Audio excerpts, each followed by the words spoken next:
ధనస్సు రాశి వారికి నూతన కార్యక్రమాల పట్ల ఆకర్షితులవుతారు. కళా సాహిత్యకారులకు కాలం అనుకూలంగా ఉంటుంది. మీ ప్రతిభా పాటవాలు వెలుగులోకి వస్తాయి. నూతన ప్రాజెక్టులు అవకాశాలను అందుకోగలుగుతారు. విద్యాపరమైనటువంటి అంశాలలో పురోగతిని సాధించగలుగుతారు. స్వల్పమైనటువంటి నిరాశ, కాన్సంట్రేషన్ తగ్గుముఖం పట్టడం ఇటువంటివి తాత్కాలికమైనటువంటి పరిణామాలే తప్పించి దీని ద్వారా దీర్ఘకాలికంగా వచ్చిన ఇబ్బంది మాత్రం ఏమీ ఉండదు. ఎక్కువగా టెన్షన్ పడకుండా, ఎక్కువగా అభద్రతా భావానికి లోబడకుండా జాగ్రత్తగా శ్రద్ధ కేంద్రీకరించి చదువుకోగలిగితే ఉన్నతమైనటువంటి విద్యా యోగాన్ని అందుకోగలుగుతారు. కొత్త కళాశాలల్లో సీటుని సంపాదించుకోగలుగుతారు.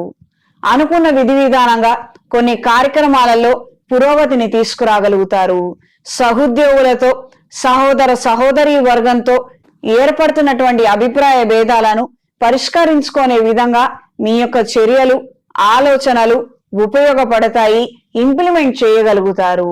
రాబోయే మహాశివరాత్రి పర్వదినం నాడు అమృత పాశ్వత హోమాన్ని జరిపించండి.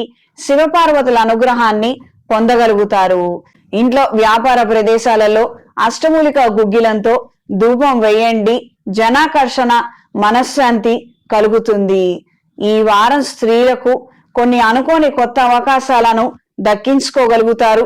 కోర్టు వ్యవహారాది తీర్పులు మీకు అనుకూలంగా మారతాయి.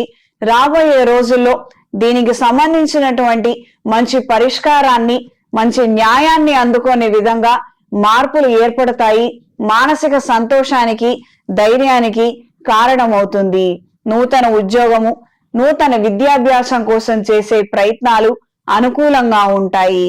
స్పోర్ట్స్ రంగంలో ఉన్నవారికి, సొంత ఉపాధిలో ఉన్నవారికి కాలం అనుకూలంగా ఉంటుంది.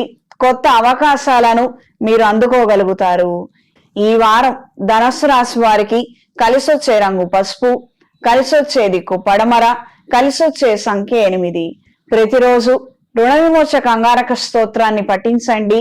ఎరుపు ఒత్తులతో, అష్టమూలిక తైలంతో కుజగ్రహం దగ్గర దీపారాధన జరిపించండి.